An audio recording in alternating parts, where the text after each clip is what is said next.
마태복음 6장 19절에서 24절을 다시 한번 읽어주실까요? 너희를 위하여 보물을 땅에 쌓아두지 말라. 거기는 좀과 동록이 해하며 도적이 구멍을 뚫고 도적질하느니라.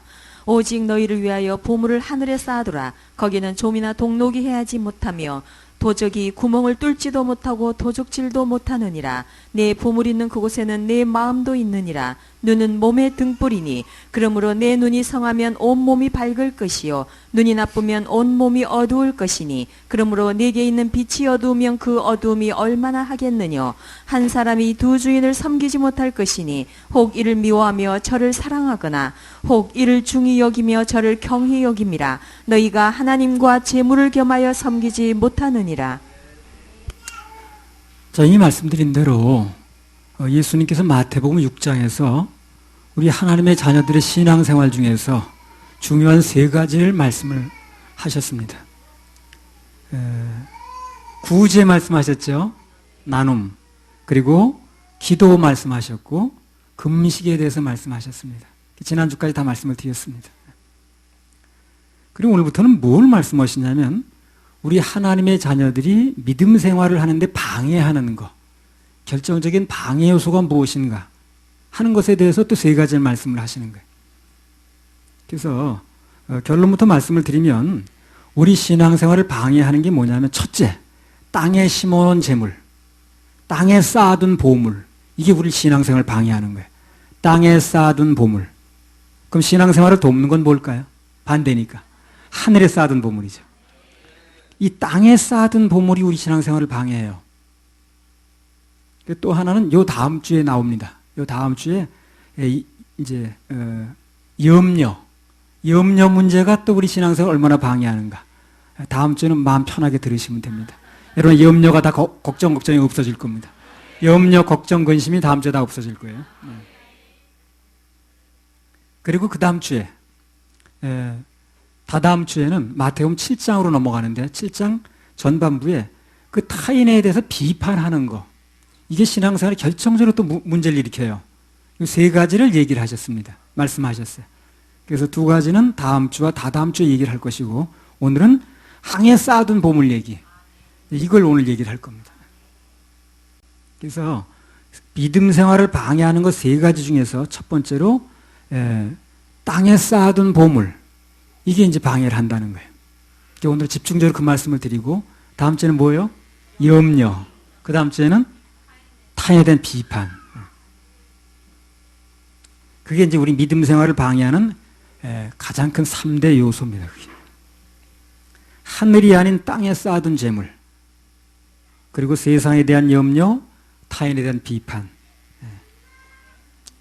염려와 비판의 문제는 다음 주에 계속해서 다다음 주까지 말씀을 드릴 거고요. 오늘 본문에 나온 대로 그리스도인의 땅에 쌓아둔 보물, 즉 물질 문제에 대한 말씀을 좀 드리겠습니다. 자, 본론을 말씀드리기 전에 먼저 한 가지 짚고 넘어갈 게 있는데 뭐냐면 예수님께서는 재물 그 자체가 나쁘다고 말씀하지 않으셨어요. 한 번도 그렇게 말씀하신 적이 없습니다. 성경 어디에도 돈이나 그 물질 그 자체가 나쁘다고 말한 곳은 한 군데도 없어요. 그렇죠? 디모데전서 6장 10절.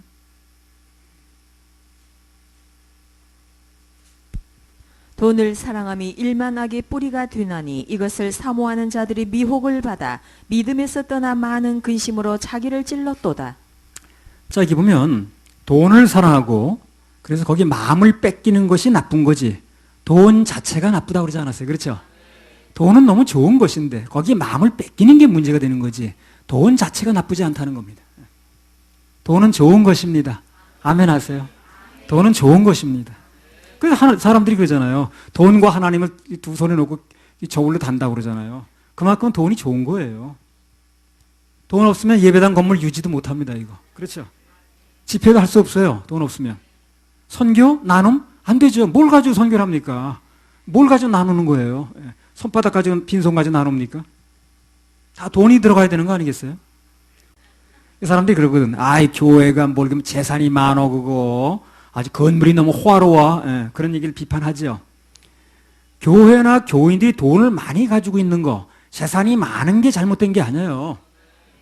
그건 어디서 나온 얘기인지 모르겠어요. 그건 세상 사람 배 아파 사는 얘기인지 모르겠지만 교회가 돈이 많은 거, 교회가 좋은 건물을 가지고 있는 그 자체가 나쁜 게 아니라니까요. 사람들이 흔히 청빈사상이라는 얘기하죠. 청빈사상. 그건 유교에서 나온 얘기입니다. 청빈사상은 유교에서 나온 얘기지 성경에서 나온 얘기가 아니에요. 그 출처가 어딘가를 알아야 돼요. 옛날 우리나라 속담에 뭐 그런 얘기 있죠. 나물 먹고 물 마시고 대청마리에 누웠으니 대장부 살림살이 이만하면 조카도단가 뭔가. 그게 청빈사상이거든. 그게 너무 욕심내지 말고 그냥 나물 먹고 물 마시고 여기 대청마리에 누웠으면 된다는 거예요. 예. 그건 인간의 도덕에서 나온 말이 성경적인 용어가 아닙니다. 성경 어디에도 그런 말이 없어요. 근데 오늘 예수님께서 말씀하신 것은 땅에서 오직 재물을 늘리는 데만 관심 있는 거, 재물을 늘리는 데만 관심 있는 거, 거기다 모든 것을 거는 거, 모든 마음을 거기다 뺏기는 거, 이걸 말씀하시는 거예요. 돈을 다스리는 게 아니라 돈의 지배를 받는 거, 사람이 그 상태를 주님께서 지적을 하신 겁니다. 자, 마태복음 6장 20절. 오직 너희를 위하여 보물을 하늘에 쌓아두라. 거기는 좀이나 동록이 해하지 못하며 도적이 구멍을 뚫지도 못하고 도적질도 못하느니라. 예수님께서는 오직 너희 보물을 하늘에 쌓아두라. 하늘에 쌓아두라. 이렇게 말씀하셨어요. 자, 그럼 예수님께서 왜 보물을 하늘에 쌓아두라고 말씀하시는가? 이게 이제 그 이유가 오늘 바로 이제 이 설교의 내용입니다. 왜 예수님께서 보물을 하늘에 쌓아두라고 말씀하셨는가? 그 쌓아두라고 한 이유가 오늘 이제 설교의 내용인 거예요. 오늘 이 문제를 가지고 보물을 하늘에 쌓아두어야 될 이유, 그런 제목으로 말씀을 드리겠습니다. 제목이 뭐라고요? 보물을 하늘에 쌓아두어야 될 이유. 자, 그럼 우리 보물을 왜 하늘에 쌓아두어야 되는가? 그 첫 번째 이유, 이 땅에 쌓아둔 보물은 안전치 못하다는 겁니다. 안전치 못해요. 마태복음 6장 19절 20절. 너희를 위하여 보물을 땅에 쌓아두지 말라. 거기는 좀과 동록이 해하며 도적이 구멍을 뚫고 도적질하느니라. 오직 너희를 위하여 보물을 하늘에 쌓아두라. 거기는 좀이나 동록이 해하지 못하며 도적이 구멍을 뚫지도 못하고 도적질도 못하느니라. 자, 오늘 보게 되면 무슨 보험이 참 많지요. 뭐 생명보험, 암보험, 라이나보험도 뭐예요? 화재보험, 뭐 자동차보험, 운전자보험 어쩌고 해가지고 각종 보험들이 참 많습니다. 그럼 그 보험제도가 이렇게 많다는 건 뭘 의미합니까? 이 땅에 있는 모든 것이 안전치 못하다는 거죠. 그렇죠? 그런 얘기 아닙니까? 보험이 이렇게 많다는 자체가 그거 아니겠어요? 이 땅에 있는 모든 것이 안전치 못하다는 거죠. 그렇게 안전한 무슨 보험 필요하겠어요?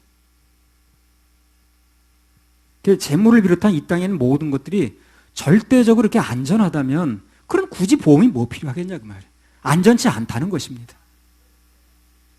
그래서 오늘 예수님께서는 너희의 보물을 이 땅에 쌓아두지 말라고 하시면서 땅에 있는 보물은 반드시 세 가지 것에 의해서 침해를 받는다는 거예요. 세 가지 것에 의해서. 첫째는 뭡니까? 이 땅에 있는 물질은 좀이 먹는다는 거예요. 좀. 여러분 좀이 뭔 줄 압니까? 좀. 벌레예요? 눈에 보여요? 점이 잘 보여요? 나 옛날에 우리 친구 한 사람 점약 장사하는 사람 있었어. 나는 아스케키 장사하고. 근데 점은 잘 안 팔린대. 그래서 걔가 아스케키 장사를 전향했어. 한남동에서 이름까지 새겨놓으면서 했는데, 아이고. 박형일이라는 사람인데, 이 인터넷 방송 혹시 들으면 나 좀 찾아오시오. 박형일.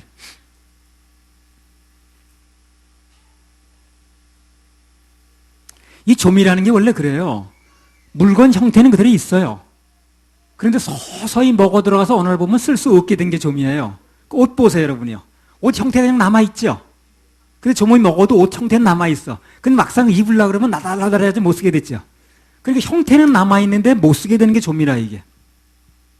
이 세상에 쌓아둔 보물은 세월과 함께 좀이 먹어 들어갑니다. 그래서 어느 날 보면 형태는 남아있는지 모르지만 나는 쓸 수 없는 날이 와요, 그게. 이 세상 좀이 그래요. 그 전에 이제 구한말 을사오적신 중에 송병준이나 이완영 이런 사람의 후손들이 그 할아버지의 땅을 많이 전국적으로 가지고 있었던 거예요. 그 땅이 이제 그 할아버지 그 자기 명의로 다 가지고 있어 문서로 돼 있죠, 이제. 땅 그 문서까지 다 있는 겁니다.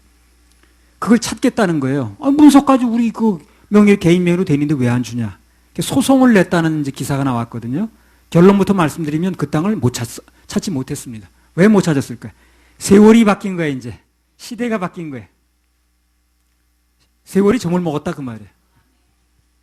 아마 그 사람들이 친일파 후손들이 지금도 일제시대 그냥 연결됐다면 지금도 잘 먹고 잘 살 겁니다, 그 사람들이.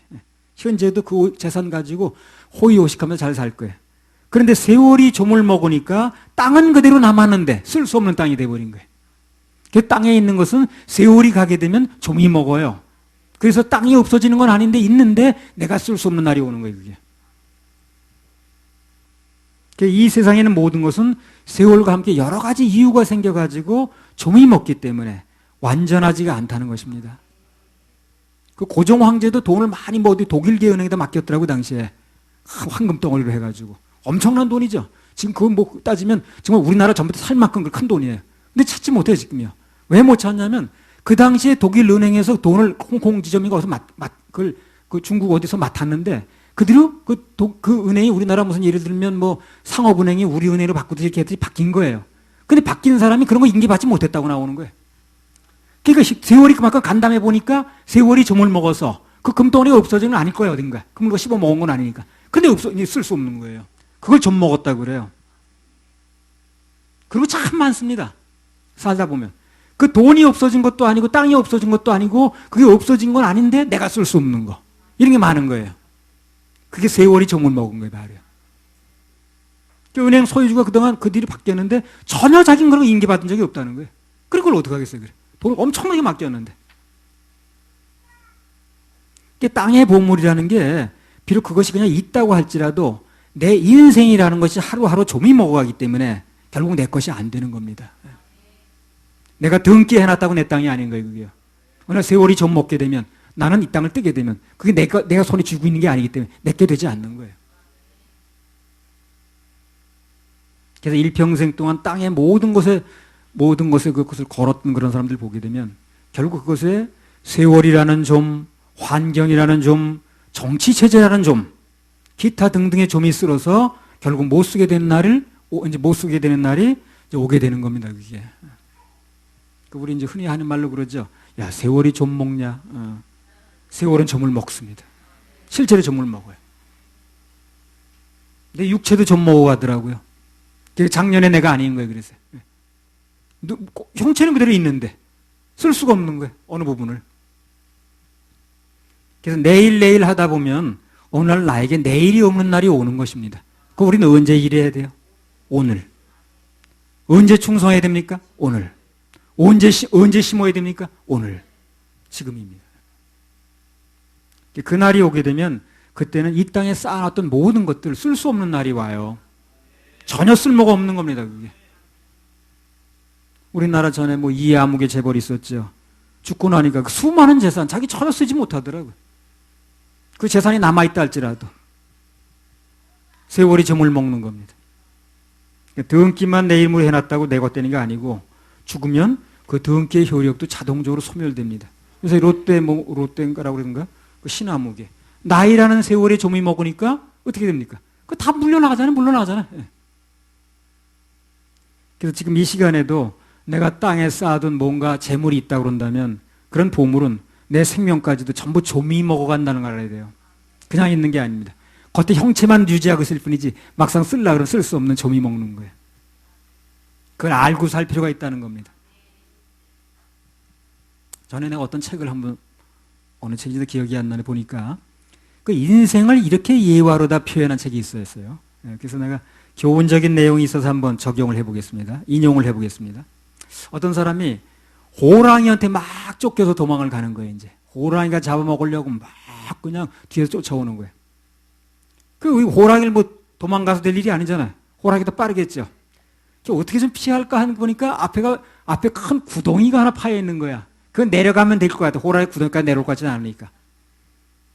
그래서 구덩이가 보여서 내려가려다 보니까 그걸 어떻게 내려가느냐 얘기지. 근데 마침 뭐 칡넝쿨이 하나가 있는 거야.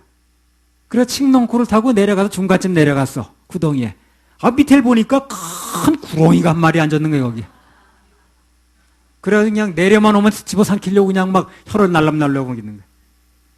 그래서 위를 쳐다보니까 호랑이가 내려다보고 있지. 밑을 내려가려니까 그 구렁이가 그냥 쳐다보고 혀를 넣는 거지. 어디 오지도 가지 못한 거야. 그래서 억지로 지금 중간에 매가지고 그 칡넝쿨에 매달려가지고 자기 몸을 지탱하고 있는 거예요, 지금요. 그런데 그 칡넝쿨을 흰쥐와 검은쥐가 갉아먹고 있는 거야. 고민하고 있는데. 그래서 야, 흰쥐가 검은쥐가 갉아먹고 있는데 이제 시간 문제 아닌가 이거. 그래가지고 지금 고민하고 있는데 그때 어디선가 꿀이 입에 떨어지는 거야. 몇 방울씩. 어디서 왔는지 꿀이 어떤 꿀이 그 입으로 그냥 똑똑 떨어지는 거야. 그러니까 이 사람이 곧 어디 떨어질지 모르고 꿀 받아 먹는 재미에 지금 그거 받아 먹고 앉았는 거야 지금. 조금 있으면 자기 죽을 운명인지도 모르고 그 입에 꿀이 몇 방울 떨어지고 있는데 그걸 받아 먹고 지금 있는 게 인생이라는 거예요. 그거 그 쥐가 쓸어서 떨어지면 죽겠죠. 그런데 그걸 모르고 꿀 떨어지는 걸 받아 먹고 앉았는 게 인생이라는 거예요. 딱 맞죠, 그 말이요. 딱 맞습니다. 속는 인생입니다. 더 정확히 말하면. 얼마 있다 내 손을 떠날 그 땅의 재물에 모든 소망을 걸고 있는 사람들이 바로 그와 같은 사람이라. 그 칡넝쿨을 갉아먹고 있는 쥐가 왜 흰쥐와 검은쥐일까요? 그건 뭡니까 또? 흰쥐와 검은쥐는 또 뭐예요? 밤하고 낮입니다. 아유, 정말 저건 똑똑하셔. 밤낮을 가리지 않고 세월이 갉아먹고 있는 거예요. 우리 인생이 지금 눈앞에 뻔히 보이는 것 같아도요. 밤낮을 가리지 않고 계속 좀 먹습니다. 그냥 우리는 오늘 하루가 얼마나 중요한지 몰라요. 그래서 난 요즘에 특히 그걸 느껴요. 하루하루가 얼마나 중요하다는 거. 마태복음 6장 19절. 너희를 위하여 보물을 땅에 쌓아두지 말라. 거기는 좀과 동록이 해하며 도적이 구멍을 뚫고 도적질하느니라. 그래서 예수님께서는 이제 좀을 말씀하셨고 또 하나는 뭘 말씀하셨습니까? 녹이 쓴다는 거예요. 녹.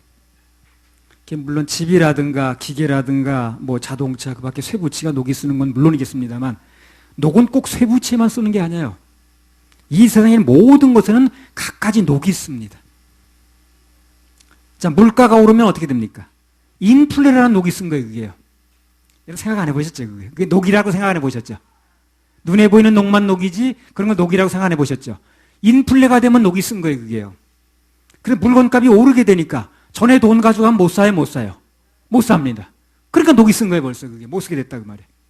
그러니까 돈을 가져가서 먼저 돈 가지고 만져도 못 보는 거야. 인플레가 돼버렸으니까. 요즘에 어느 나라가는요, 돈을 자루로 짊어지고 가야 된대요. 그래가지고 빵 한 봉지 산대. 그래가지고 아예 돈 가지고 휴지하고 돈 가지고 불쏘시개 하고 그러더라고. 뭐 짐바브에서 그렇다든가 뭐 어떻다든가. 그 전에 그 북한에서 화폐 개혁했잖아요. 그래가지고 그 장마당에서 번 돈을 사람들이 안 내놓으니까 화폐 개혁을 했어, 어느 날. 그래가지고 100만 원 가져오면 10만 원 주는 거야. 그럼 극히 일부분만 내주는 거야. 그 나머지 돈은 어떻게 해? 휴지 조각이죠. 그냥 녹 쓸어버린 거야, 이게 바로. 그러니까 녹이라는 게 새 녹만 녹이 아니에요. 예수님께서 말씀하신 녹은 이 세상의 모든 재물이라는 게 녹이 쓸어서 못 쓰게 된다, 그 말이에요. 그래가지고 그 백성들이 그냥 북한 국민들이 그냥 그 불만이 많으니까 그 불만을 누구한테 뒤집어 씌웠습니까? 박남기라든가 뭐 그 사람한테 해가지고 총사시켰잖아요. 땅의 재물에는 유행이라는 녹도 씁니다. 유행. 멀쩡하게 입던 옷도 어떻게 돼? 유행이 바뀌면 못 입죠. 녹 쓴 거예요, 그게요. 그게 못 입잖아요. 지금 뭐 양복 같은 거 옛날에 그 카라 넓은 거 있거든요. 그 집에 있는 사람 못 입고 다녀요, 그거요. 옷은 그냥 있지만. 유행이라는 녹이 쓰는 거예요. 기계도 단종이 되니까요. 부품이 없으면 못 써. 기계는 아직 멀쩡한데. 다 녹이 쓰겠습니다. 이 땅에 있는 재물을 비롯해서 모든 것은요. 우리가 예배드리는 이 순간에도 계속해서 좀 먹고 그리고 녹슬어 가고 있다는 거. 그걸 알 필요가 있어요. 자, 마태복음 6장 19절. 너희를 위하여 보물을 땅에 쌓아두지 말라. 거기는 좀과 동록이 해하며 도적이 구멍을 뚫고 도적질하느니라. 자, 이 세상의 모든 재물은 또 하나 뭐가 문제가 생깁니까? 도적이 들어온다는 거예요, 도적이. 우리나라 88 올림픽 때요. 뭐 여러분 들으셨나 모르겠는데 동남아에서 소매치기에 원정을 왔어요. 저 유럽에서도 원정 왔습니다. 그래가지고 원정까지 와서 소매치기가. 지금도 동남아 같은데 이 관광 가면은요. 이 스마트폰을 목에 걸고 다니잖아요? 그러면 주체 뛰어간대요. 그렇게 그냥 뭐, 하여튼 뭐, 눈 깜짝도 가져가 버리는데. 그래가지고 그거 가지고 뭐 가서 뭐 별거 다 한대.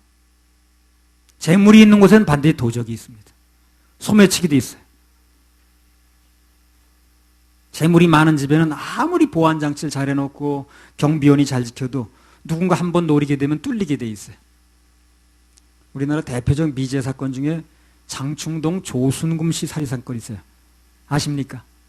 경기도 서울 장충동 조순금 씨 살인 사건. 그거 엄청나게 신문에 대서특필돼가지고 몇 달간 한 건데 아는 분이 없네. 나는 이 한국 살았고 여러분 화성 살다고 오셨답니다. 돈이 엄청 많은 사람이 그 사람이요. 돈이 엄청 많은 사람이었어요. 장충동은 부자도, 그 이병철 집도 장충동에 있잖아요. 그 장충동이 부자 동네 살거든요. 누군가, 그 대통령 그 청와대보다 더 보안장치 잘 해놨다는데, 누군가한테 죽었어요. 위장으로 그랬는지, 이제 돈이 없어진 강도 같기도 하고, 아직도 미제입니다, 그거. 대표적인 미제 사건 중에 그 조순금지 살인 사건, 그 다음에 조두영이 유괴 사건, 뭐 해가 몇 가지 있어요. 그 미군 군용배 여인 살인 사건 이런 거. 이 땅에서 보물을 완벽하게 숨길 수 있는 장소는 없습니다. 그 필리핀 대통령이었던 뭐 마르코스인가 뭐 그 사람 스위스에 그 아주 비밀 구자 만들어놔 천문학적으로 갖다 놓거든. 한 푼 못 찾았어요. 후임 대통령이 동결시켜 버리니까. 그래서 이 땅은 절대로 안전한 장소가 못 되니까. 그래서 오늘 예수님께서는 오직 너희를 위하여 보물을 어디다? 하늘에 쌓아두라. 그게 현명하다는 거예요. 거기는 좀도 안 먹고 녹도 안 쓸고 도저히 구멍 뚫지 못한다는 겁니다. 자, 그럼 어떻게 하는 것이 우리의 보물과 재물을 하늘에 쌓아두는 것인가? 어떻게 하면 되는가? 그게 중요하겠죠, 그죠? 방법은 아주 간단합니다. 우리가 이미 그것을 잘 알고 있는 방법이에요. 뭡니까? 우리의 물질을 비롯해서 시간이라든가 재능이라든가 심지어 나 자신까지 우리의 보물이라고 생각하는 모든 것을 하나님의 사명과 일을 위해서 투자하는 것입니다. 그게 심는 거예요. 그게 쌓아두는 겁니다. 그게 바로 하늘에 쌓아두는 방법이에요. 그래서 우리가 죽을 때 재물을 가져갈 수는 없어요.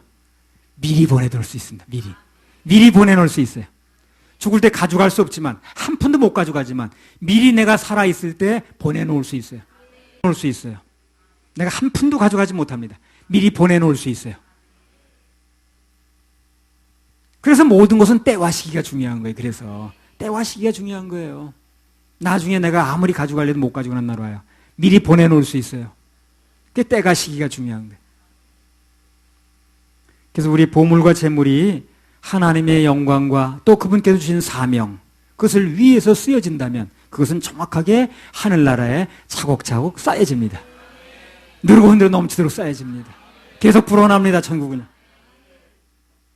그렇게 쌓여진 보물은 절대 없어지지 않고 녹도 쓸지 않고 좀도 먹지 않고 도적이 절대 뚫지 못합니다. 나 하늘나라 창고에 도적 들어갔다는 얘기 못 들었어요.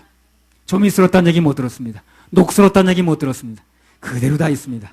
그리고 늘어납니다. 누르고 흔들어서 넘치도록 안겨주는 겁니다. 아마 거기 가서 그런 생각들 할 거예요.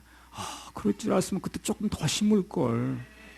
근데 생각 못했네. 괜히 다 거기다 놓고 올걸. 조금 더 미리 보내놓을걸. 그래가지고 껄껄, 천국 가면 맨 껄껄 소리 나온다 그러잖아요. 마태복음 13장 31절 33절.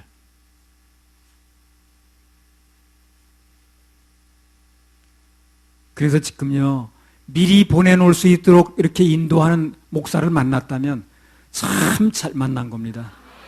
나중에 보면 알아요.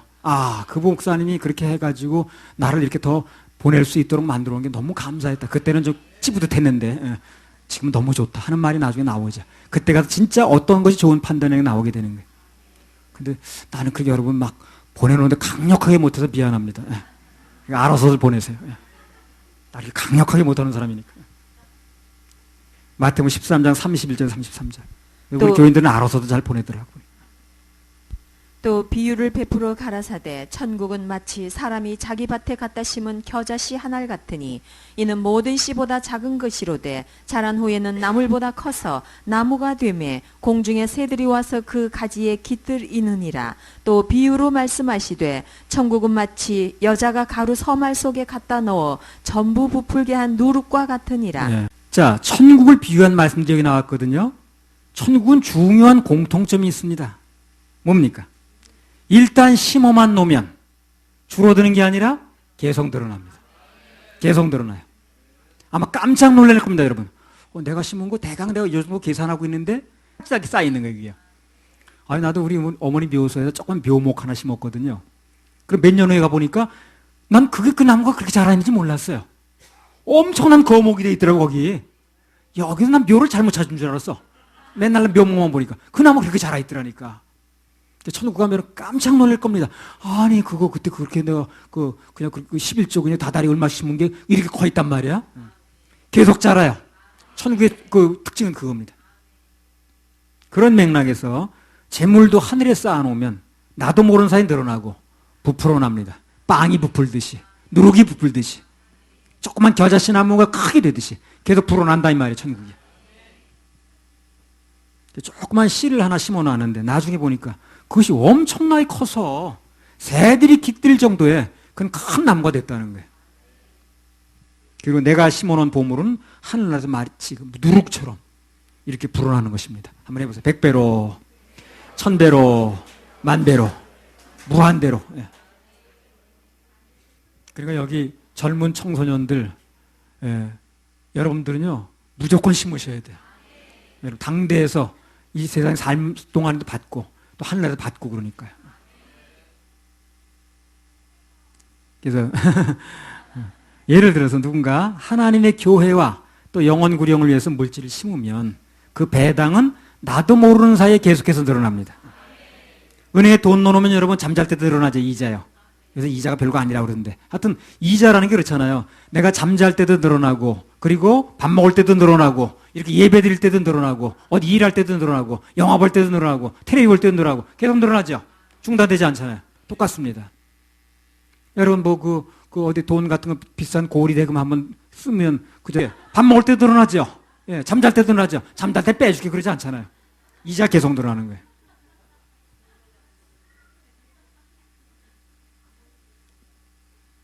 그래서 이자라는 것은 계속해서 늘어나는 거기 때문에 천국 이자가 그렇다는 겁니다. 똑똑한 사람은 하늘에 심고 미련한 사람은 땅에 심는 거예요. 나중에요. 마태복음 어느 장에 가면 하늘의 부자, 땅의 부자 이런 아마 얘기가 나올 겁니다. 그때가 더 자세히 말씀드릴게요. 하늘의 부자와 땅의 부자. 그래서 하늘의 부자가 누구고 땅의 부자가 누군가에 대해서 그때 말씀드릴 겁니다. 그래서 오늘 예수님께서 말씀하시는 보물은요. 꼭 물질뿐만 아니라 우리가 가진 재능이라든가 시간이라든가 명예라든가 모든 것을 포함하는 거예요, 이게. 그래서 내가 가진 물질과 또 내가 주어진 시간이라든가 재능 모든 걸 투자해서 심어놨던 씨앗들 이런 것들이 나도 모르게 잘 자라고 있는 거예요, 지금요.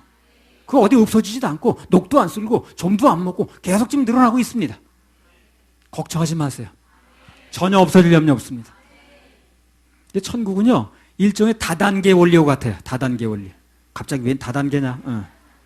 디모데후서 2장 1절 2절 한번 읽으세요.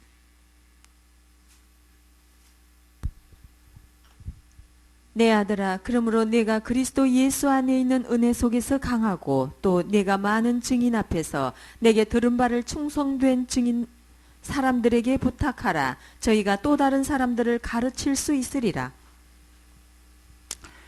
내가 누군가의 천국 복음을 전파했습니다. 그가 또 누군가에 전파한다는 얘기죠. 그렇죠? 또 그 사람이 누구한테 전파한다는 거죠. 언젠가는 나는 모르는 사람일 수도 있어요. 그렇죠? 내가 예를 들어 이재용 형의 복음을 전파했는데 이재용 형제가 그 LG 화학이 근무하는 누구한테 전파했다 그 말이죠. 그럼 그 사람 나는 모르잖아요. 나는 그 사람 알 수 없잖아요. 그래도 그 상이 나한테 온다는 얘기입니다. 이게 다단계 원리의 바로요. 다단계 원리 바로 그겁니다. 내가 누군가를 심어놓으면 그 사람이 누군가를 또 하는 거예요. 그럼 그 사람이 누군지 몰라도 그 배당이 나한테 온다는 얘기죠. 그게 다단계 원리 아닙니까? 똑같은 거예요, 이게요. 그러니까 그 다단계라는 게 사람이 만들어낸 게 아니에요. 천국의 원리인데 사람들이 갖다 쓰는 거예요, 그게요. 원래 천국의 원리입니다, 그게. 그래 내가 누군가에게 복음을 전하면 그 사람이 누군가한테 복음을 전하는 거예요. 그 사람 내가 알지 못해요. 또 외국 가서 누가 전할 수도 있겠죠. 내가 일일이 알지 못하죠. 그래도 그것이 계속해서 내 저금 돈에 들어오는 거예요, 이게. 그게 다단계 원리 아닙니까? 그것이 천국의 원리라는 거예요. 그럼 계속 늘어날 수밖에 없죠. 세상 사람들이 그걸 갖다 쓰는 것 뿐이지 원래 천국의 원리입니다, 그게. 그래서 이러한 천국의 원리에 눈이 열린 사람은 그야말로 뭐 여기서 나오죠. 집 팔고 돈 팔고 냉장고 팔아서. 집 팔고 농장고 농 팔고 냉장고 팔아가지고 그 냉장고 얼마나 나가는지 모르겠네. 천국에 심어 놓는 거예요, 그래서요. 예. 아무튼 하늘에 심어놓은 우리의 보물은요, 좀과 동록이 해하지도 못하고 도적이 구멍을 뚫지도 못합니다. 예. 우리가 영원히 살 집에 고스란히 저장이 돼 있어요. 그러니까 이런 건 천국의 소망이 없으면 못하는 거예요. 그렇죠? 천국 자체에 소망이 없는데 이걸 할 리가 없잖아요. 그 사람들이 그러니까 땅에서 뭘 어떻게 그 따지는 거예요, 이걸 가지고. 내가 천국에 가서 천국에 심겨졌다고 믿어지면 여기 땅에서 따질 필요가 없거든. 그런 소망이 약하다 보니까 그게 어디다 뭘 어떻게 쓰냐. 뭘 땅에서 따지는 게 맞는 거예요. 하늘에 가 있다는 생각하면 되는 건데. 자, 우리의 보물을 하늘에 쌓아둘 이유 두 번째는 뭡니까? 내 마음이 하늘에 가 있기 위해서 그래요. 내 마음이 하늘에 가 있기 위해서 그렇습니다. 마태복음 6장 21절. 내 보물 있는 그곳에는 내 마음도 있느니라. 예. 어떤 외국 목사님 그 설교집 예화 중에 하나 이런 얘기가 나왔어요. 어떤 부부가 두 마리의 송아지를 샀다는 거예요. 어떤 부부가 시골 농장에서. 근데 신앙이 별로 없는 남편이 말하길 뭐라 그러냐면 그 부인한테 여보, 이 소가 두 마리가 다 크면 한 마리는 내 소, 한 마리는 주님 소요 그러더래. 주님 것으로 하겠다고. 그러니까 부인이 너무 감격해가지고 신앙도 별로 없는 남편이 그 한 마리도 주님 거라고 그러니까 얼마나 감사합니까? 그래가지고 그러냐고 우리 남편 철났네 정말 그래가지고 너무 좋아했다는 거예요. 예. 근데 어느 날 그러던 중에 그 소가 한 마리가 죽은 거예요. 그러니까 그 남편이 뭐라고 그랬을까요? 여보, 주님 소가 죽었어. 주님 소가 죽었다. 소 한 마리가 주님 거라 그러면 이제 하나님 봐줘가 잘 살 줄 알고 미신적인 생각에서 그랬던 건데 소가 한 마리 죽고 나니까 대번 그게 이제 주님 소가 죽은 거예요. 근데 나머지 소는 누구 거라는 거예요? 자기 거라는 거죠. 뭘 얘기하는 겁니까 이게? 사람의 마음은 결코 하나님과 물질을 동시에 섬길 수 없다는 겁니다. 둘이 동시에 섞일 수 없어요. 하나가 죽어야 돼. 주님 소가 죽든가 내 소가 죽든가 하나 죽어야 되는 거지. 둘이 섬길 수가 없어요. 결정적인 순간이 오면 사람들은 주님 소가 죽든가 내 소가 죽든가 둘 중에 하나 죽으면 돼요. 분명히 둘 중에 하나 죽는 거죠. 둘 다 이렇게 할 수가 없는 거예요. 그리고 둘 다 할 수 없다고 그랬잖아요, 예수님께서. 그래서 사람의 한번 결정적인 순간에는 어느 한 곳을 선택하게 되어 있습니다. 그 선택이 어떤 것이냐가 중요하겠죠. 자, 마태복음 6장 24절. 한 사람이 두 주인을 섬기지 못할 것이니 혹 이를 미워하며 저를 사랑하거나 혹 이를 중히 여기며 저를 경히 여김이라. 너희가 하나님과 재물을 겸하여 섬기지 못하느니라. 주님께서 말씀하시기를 한 사람이 두 주인을 섬기지 못한다. 절대 안 된다는 거예요. 예. 여러분, 왜 하나님께서 헌금을 하라고 명령하신지를 압니까? 헌금 없으면 하나님 무슨 교회가 운영이 안 되는 거예요? 그렇지 않습니다. 왜 사람들로 하여금, 교회 구성원들로 하여금, 거듭난 신조들의 모임인 이 구성원들로 하여금 왜 헌금을 하게 하느냐 만들었냐 그 말이죠. 이 헌금 만드는 게 예수님 만드신 거죠. 하나님 만드신 거죠. 사람이 그거 정한 게 아니죠. 그것은요, 하나님께서 우리 물질을 원하셔서 그런 게 아니라 우리의 마음을 원해서 그런 겁니다. 마음을 원해서 그런 거예요. 만약 하나님께서 교회를 만드시면서 그 운영하는 방법을 장사해서 충당해라. 또는 어떤 수익 사업을 해가지고 그 돈 나오는 걸 가지고 교회를 운영해라. 뭔가 생산을 해가지고 물건을 팔아가지고 그 수익을 돈 남겨가지고 교회를 운영해라. 그렇게 되면 헌금을 안 해도 되는 거죠, 사람들이. 그렇잖아요? 그런 거 가지고 운영하라고 그러면 장사해가지고 무슨 아니면 공장을 돌려가지고 뭐 해가지고 그 나오는 수익금으로 교회를 운영하라고 그렇게 정했다면 예수님이 그렇다면 교인들이 그 헌금 안 해도 되잖아요. 만약에 그런 식으로 되어지게 되면 교회가 정상적으로 운영이 되질 않습니다. 사람들은요, 내 물질이 있는 곳에 마음이 가는 거예요. 누군가 다 돈 벌어가지고 또 하게 되고 난 돈을 한 푼도 안 낸다. 그럼 여기에 마음이 가지 않습니다. 그렇게 마음이 가지 않아요. 안 가게 돼 있어요. 왜? 물질이 있는 곳에 내 마음이 가는 것이니까. 예를 들어서 갑이라는 회사가 하나 있어요. 그런데 그 회사가 나하고 관계가 없는 회사 같으면 그 회사가 망했든 말았든 부도가 났든 말았든 내가 관심이 있어요, 없어요? 없죠. 그런데 그 회사에 줄을 한 1000주 샀다고 해봅시다. 그럼 그때부터 다르죠. 줄을 한 1000주 샀다 그러면 그 회사 임원이 바뀌어도 관심이 있는 거야. 이 사람 제대로 운영하는 사람이 바뀐 거야. 어떻게? 왜? 내가 돈을 투자했으니까. 그러니까 돈이 있는 곳에 마음이 있는 거예요. 그래서 돈이 투자된 곳에 마음이 있기 때문에, 돈이 심어진 곳에 마음이 있기 때문에 교회 운영을 헌금을 하게 만든 거예요, 예수님께서. 돈이 없어 그런 게 아니에요. 공장 돌려서 하고 하나님이 하신 방법은 여러 가지 있는 거예요. 그러니까 그렇게 안 하고 장사해서 공장 돌려서 하지 않고 헌금을 통해서 운영하게 된 게 마음이 있게 만들기 위해서 그런 거예요.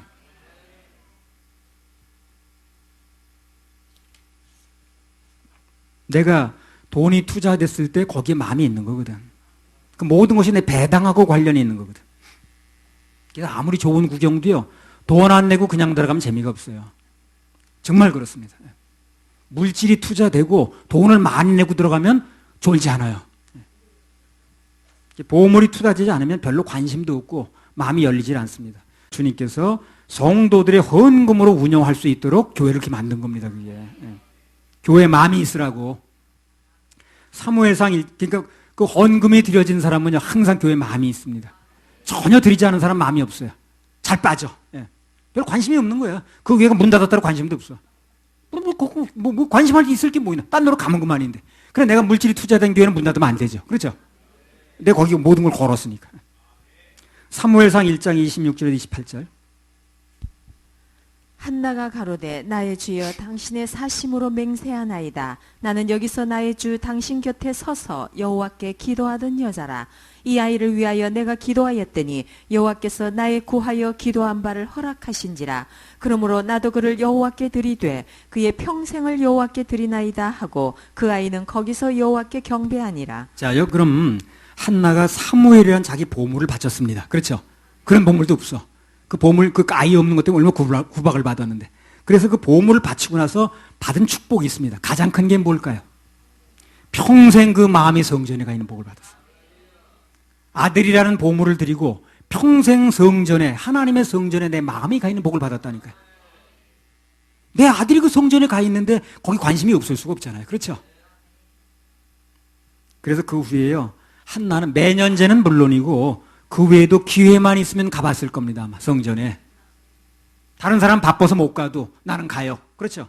아들이 거기 있는데 안 가보겠어요? 무슨 이유를 대서라도 가봤을 겁니다. 다른 사람 바빠서 못 간다고 그래도. 그래서 해바라기가 태양빛을 따라 돌듯이 인간의 마음은 보물이 있는 곳으로 따라 도는 것이기 때문에 보물이 있는 곳에 그 사람의 사랑과 애정이 있는 것입니다. 그걸 예수님이 잘 아시는 거예요. 만든 분인데 우리를 모르겠어요. 보물을 하늘에 쌓아두면 그 사람의 마음은 자동적으로 하늘에 가 있습니다. 보물이 있는 곳에 그 마음도 있는 거거든. 한나의 마음은 일평생 동안 성전에 가 있는 거예요. 그런 복이 없잖아요. 그렇죠? 다시 한번 읽습니다. 마태복음 6장 20절에 21절. 오직 너희를 위하여 보물을 하늘에 쌓아두라. 거기는 좀이나 동록이 해하지 못하며 도적이 구멍을 뚫지도 못하고 도적질도 못하느니라. 내 보물 있는 그곳에는 내 마음도 있느니라. 그래서 주님께서는 우리 마음이 하늘나라로 향하게 하기 위해서 너의 보물을 하늘에 쌓아두라. 그렇게 말씀을 하시는 거예요. 그러니까 주님 말씀대로 하게 되면 우리 마음은 평생토록 천국에 가 있는, 가보면 너무 쌓여있는 이러한 복들이 있을 겁니다. 그때 가보면 모든 것이 결산이 나요. 보물을 하늘에 쌓아둘 이유 세 번째입니다. 보물을 하늘에 쌓아둘 이유 세 번째. 우리 눈이 밝아지기 위해서 그래요. 보물을 하늘에 쌓아두면 그 사람은 눈이 절대 어두워지지 않습니다. 보물을 하늘에 쌓아두는 사람은 절대 눈이 어두워지지 않아요. 보물을 땅에 쌓아두면 그 사람은 반드시 눈이 어두워집니다. 마태복음 6장 22절 23절. 눈은 몸의 등불이니 그러므로 내 눈이 성하면 온몸이 밝을 것이요 눈이 나쁘면 온몸이 어두울 것이니 그러므로 내게 있는 빛이 어두우면 그 어두움이 얼마나 하겠느냐. 자, 여기 보면 물질의 마음을 뺏기게 되면 그러면 눈, 즉 보는 안목이 나빠진다고 그랬습니다. 그렇죠? 물욕이 들어오게 되면 사람의 눈이 어두워져요. 거기에 대해서 예화가 하나 있는데 들어보겠습니다. 오늘 예화가 많이 나오네요. 옛날에 중국 뭐 송나라 때라고 그러던가. 어떤 사람이 금덩어리를 하나 훔치다 걸렸어요. 큰 금덩어리 하나 걸리다 이제 훔치다 잡혔는데 처벌을 받게 됐는데, 근데 이상한 건 뭐냐면 그 금덩어리를 그 사람이 훔칠 때 많은 사람들이 옆에 있었다는 거예요. 그 이상하죠? 아무도 안 보는데 훔쳐야지.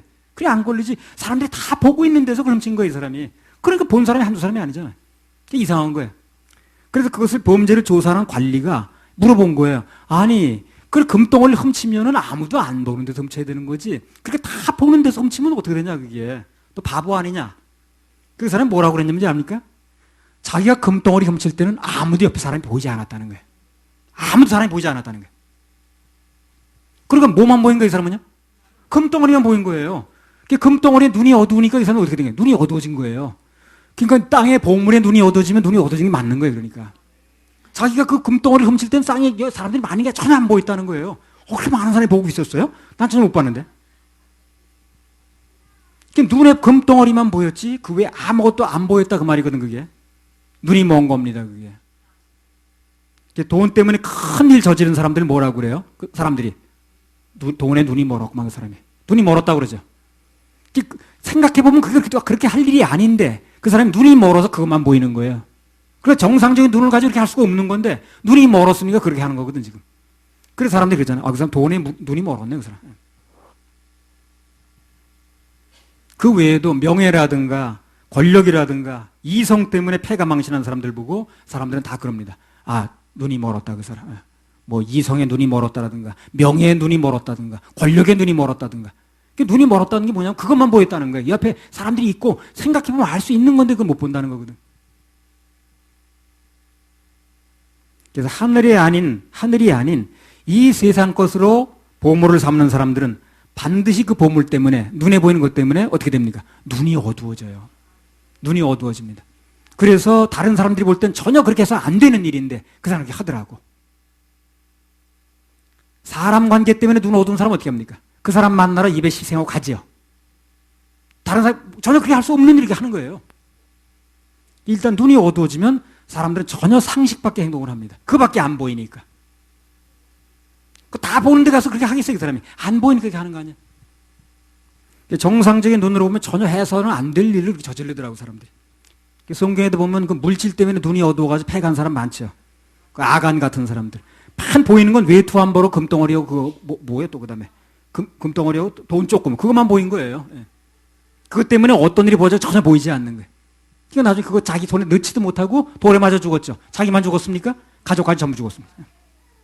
사도행전 5장에 아나니아 삽비라 같은 사람들, 그건 다 게하시 같은 사람들. 그 받아서 안 될 건데 그게 받아서 될 일인지 아닌지 보이질 못하는 거예요. 그러니까요, 땅의 보물에 눈이 어두운 사람은요, 그 다음부터 반드시 다른 게 보이지 않고 눈이 어두워지게 돼 있어요. 목사 한 거랑 똑같습니다. 땅의 것에 눈에 눈길을 두기 시작하면요, 그 사람은 누가 됐든 간에, 그 사람이 누가 됐든 간에 눈이 어두워지게 돼 있어요. 보질 못해요. 다른 사람은 다 보이는데 그 사람만 안 보이는 거예요.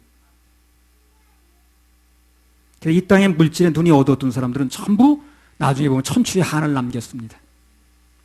이성의 눈이 먼 사람도 마찬가지라.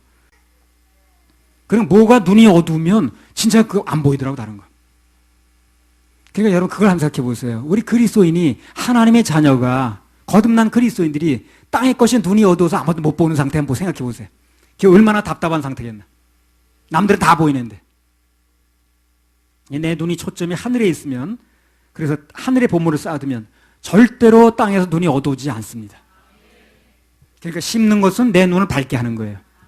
계속해서 하나님께 심는 사람은 눈이 절대 어두워지지 않습니다. 항상 눈이 열려 있습니다. 뭐가 상급이고, 뭐가 영원한 것이고, 뭐가 진정으로 가치 있는 것이고 다 알게 돼 있어요. 근데 심지 않은 사람은 그게 어두워지는 거예요. 그러니까 그냥 나중에 보면 11조 심는 것도 아주 어려워해. 보이지가 않으니까. 보이면 그렇게 하겠습니까, 그 사람? 그렇죠? 보이면 그렇게 하겠어요. 보이지 않으니까 그러는 거거든. 근데 계속해서 하나님께 심고, 그리고 투자하고 하는 사람은 계속해서 눈이 맑아요. 그러니까 잘 보이는 거예요. 그러니까 하나님께 심는 거 그렇게 어려워하지 않죠. 다 보이니까 이게 어디 가서 있으며, 그리고 내게 어떻게 불어나고 있으며, 내게 어떻게 주어지는 게 다 보이는데 뭐. 영적인 눈이 어두워지니까 지극히 상식적인 일인데 이 사람 구별을 못하는 거예요. 자, 그런 사람은 답답하더라고. 그러니까 아까 말씀드린 그 도둑처럼 금덩어리만 보이지 사람이 안 보이는 거예요. 그러니까 사람이 보는데도 그냥 가지고 가는 거예요. 그러니까 우리 눈은 오직 초점이 오직 한 곳, 영원한 하늘나라에 맞춰질 때 그때 모든 것을 올바로 볼 수가 있습니다. 그러니까 늘 심는 건 아주 중요한 거예요. 내 눈이 어두워지지 않게 하기 위해서, 내 눈이 어두워지지 않게 하기 위해서 계속해서 심는 건 굉장히 중요합니다. 목사도 계속 심어야 돼요. 안 심으면 눈이 어두워져요. 누구나 마찬가지입니다. 심지 않으면 눈이 어두워져요. 그러니까 계속해서 심으면 눈이 밝아집니다. 그 눈이 밝아지네요. 근데 세상과 하나님과 두 군데 맞춰지면, 눈이 초점이 두 군데 맞춰지면 어떻게 돼요? 역시 안 보이는 거예요, 또 이게. 그 두 군데 맞추면 안 되는 거예요. 내 것인지 하나님인지도 구별이 안 돼, 그러면. 그 될 일인지 안 될 일인지 하는 거예요, 그 사람이. 그런 사람은 언젠가 인생에서 마지막이 이제 오게 될 때, 그때, 내가 왜 그랬지? 참 난 바보처럼 살았군요. 그렇게 되는 거예요. 세상 살면서 후회할 일이 생겨서는 안 되거든. 그렇죠? 세상 살면서 후회할 일이 생겨서는 안 돼요. 아무튼 그래서 보물을 하늘에 쌓으면 그때부터 눈이 밝아집니다. 그래서 실패 없는, 후회 없는 인생을 살게 되는 거예요. 할렐루야, 우리 하나님께 박수 올려드려요. 그래서 앞서 제가 서두에서 말씀드린 것처럼 물질 자체가 나쁜 게 아니라고 그랬습니다. 단 거기에 눈이 어두워서 포로가 되는 게 문제라고 그랬어요. 물질이 포로가 되지 않는 가장 좋은 방법은 하늘에 심는 겁니다. 그럼 절대로 눈이 어두워지지가 않습니다. 내가 계속 심는 것을 잃지 않고 있는 한 내 눈은 어두워지지 않을 겁니다. 나이는 먹어도 눈이 어두워질까 하는 겁니다. 계속해서 심으면 그 사람의 영적인 눈은 절대 어두워지지 않아요. 물질의 포로가 되지 않은 가장 유력한 방법은 하늘에 심는 것입니다. 여러분 돈 많이 버시기 바랍니다. 그리고 하늘에 많이 쌓아놓으세요. 그래서 우리 서울교회 그리고 인터넷으로 이 말씀을 듣는 모든 분들은 전부 하늘나라에서 부자 되시기 바랍니다. 하늘의 부자, 네, 하늘의 부자. 할렐루야, 우리 하나님께 박수 올려드려요.